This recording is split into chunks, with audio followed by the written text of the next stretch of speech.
दोस्तों, ज़्यादातर लोग अपने कंफर्ट जोन में ही जीना पसंद करते हैं। वो बस एक सिक्योर कोना ढूंढते रहते हैं और बस उसी कोने में अपनी पूरी जिंदगी बिताने की सोचते हैं। असल में दुनिया में दो तरीके के लोग होते हैं। एक वो जो सिर्फ जी हुजूरी करना पसंद करते हैं और सिर्फ हाँ में हाँ मिलाकर आगे बढ़ना जानते हैं, और दूसरे वो जो अपने दम पर किसी की हाँ में हाँ न मिलाकर उसके हिसाब से जो सही है वो चीज़ें करके किसी भी ऊंचाइयों को पाने की ताकत रखते हैं।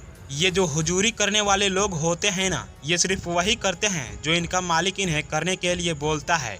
इसलिए इन्हें मिलता भी उतना ही है जितना इनका मालिक इन्हें देता है, और जो अपने दम पर अपने को सही साबित करते हैं उन्हें उतना मिलता है जितना उनकी सोच उन्हें देने की सपने दिखाती है।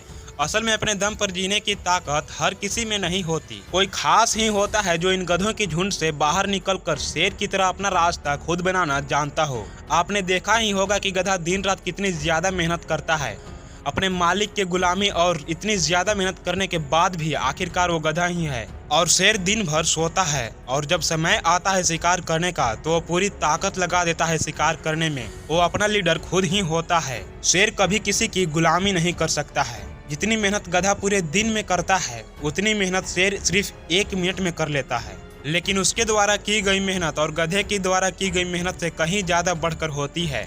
जब शेर एक दिन शिकार करता है तो उसे 2 से 3 दिनों तक कोई शिकार करने की आवश्यकता नहीं होती है। लेकिन गधा एक दिन काम न करे तो उसका काम नहीं चल सकता, उसका मालिक उसे भगा देगा। जो लोग जी हुजूरी करते हैं उनकी मेहनत सफल तो होती है, पर उन्हें काम वही करना पड़ता है जो उनका मालिक उन्हें करने को बोलता है। वह बोलेगा कि चाय लेकर आ तो चाय लेकर आनी पड़ेगी। वह बोलेगा कि टेबल पर थोड़ा कपड़ा मार तो कपड़ा मारना पड़ेगा। और अगर आप शुरू में ही टोक दोगे कि यह काम मेरा है और मैं इसके अलावा कुछ भी नहीं कर सकता, तो आपके सीनियर की दोबारा हिम्मत नहीं होगी वो चीज बोलने की। जी हुजूरी करके अगर आप ऊंचाइयों पर पहुंच भी जाते हो तो उन लोगों की नजरों में तुम्हारी इज्जत वही रहेगी। वो लोग बोलेंगे कि ये सब हमारी वजह से हुआ है। अगर आप अपने दम पर ऊंचाइयों पर पहुंचने की हिम्मत रखते हैं तो कोई भी आदमी आपके सामने नजर उठाने से पहले 100 बार सोचेगा, और अगर नजर उठती भी है तो आपके लिए उनकी नजरों में सम्मान होगी और आपका सीना गर्व से चौड़ा हो जाएगा।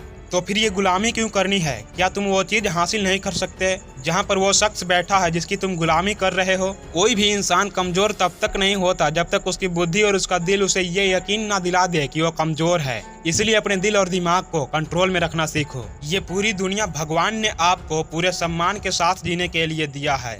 ईश्वर के अलावा ये सर कहीं झुकाने से पहले 100 बार सोच लेना कि जहाँ मैं अपना सर झुका रहा हूँ वो इसके लायक है भी या नहीं। मेहनत करो, बहुत करो, लेकिन अपने आप को किसी के पैरों के नीचे मत गिराना, ना ही किसी के आगे इतना झुकना कि वो आपको अपने पैरों की पावदान समझने लगे। आपकी कीमत इस बात से तय नहीं होती कि आप क्या हो, बल्कि इस बात से तय होती है कि आप अपने आप को क्या बनाने की क्षमता रखते हो। नौकरी करने की मैं कभी भी गलत नहीं बोलूंगा, क्योंकि इससे कई लोगों की पेट पलते हैं, लेकिन रिस्क लेने की डर से और लोगों की वजह से अपने सपनों का गला घोंटकर इस नौकरी को ही अपनी जिंदगी समझ लेना गलत है। दुनिया में आज ज्यादा से ज्यादा मालिक ऐसे हैं जो मालिक बनने से पहले नौकर रह चुके हैं, लेकिन उन्होंने कभी भी नौकरी और हालातों और लोगों को दोष न देकर अपने सपनों का गला नहीं घोंटा, बल्कि इस नौकरी को अपनी मंजिल तक पहुंचने का जरिया बनाकर और इस समाज के लोगों को अपने सीने की आग बनाकर और अपने हालातों को अपने अवसर में परिवर्तित करके एक तीव्र इच्छा शक्ति से अपने लक्ष्य को पाकर ही छोड़ा। इसलिए दोस्तों, आप अपना लीडर खुद ही बनो।